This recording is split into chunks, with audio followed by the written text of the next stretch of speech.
microparticules, ce sont des particules qui mesurent 2,5 microns, donc des particules de très petite taille. Donc, ces microparticules sont présentes notamment dans les émissions de gaz liées à une consommation de diesel, par exemple. Ces microparticules sont également présentes dans certains pays comme en Chine, dans les habitudes culinaires avec des cuissons à base d'huile.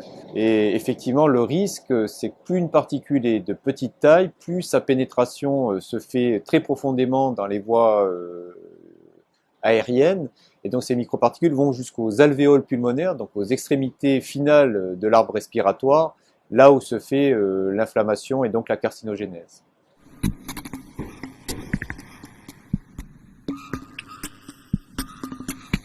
Alors, l'augmentation des cancers du poumon chez la personne qui ne fume pas est un fait maintenant établi, puisque l'incidence augmente d'année en année. Actuellement, on estime en France que l'incidence des cancers du poumon chez le sujet qui ne fume pas est évaluée entre 6 et 9%. Donc ça, c'est le caucasien, donc la personne qui habite en Europe. En Chine, cette incidence est probablement plus élevée. Cette incidence est liée à une augmentation de la pollution atmosphérique. Alors la pollution atmosphérique, c'est multifactoriel, hein, c'est évidemment l'émission de microparticules liées au diesel, c'est également la diminution, par exemple, de l'épaisseur de certaines couches atmosphériques avec une augmentation du risque d'exposition à l'ozone, par exemple. Donc c'est quand même multifactoriel. Mais il est certain que la pollution est le premier risque d'augmentation du cancer du poumon chez le sujet qui ne fume pas.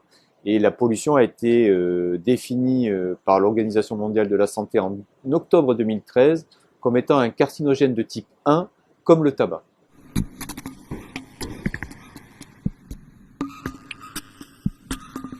Donc, non seulement la pollution atmosphérique donc, est un risque d'augmentation du cancer du poumon, mais cette pollution atmosphérique favorise le développement d'inflammation chronique au niveau de l'arbre respiratoire, également de crises d'asthme, de crises d'allergie, de bronchite chronique.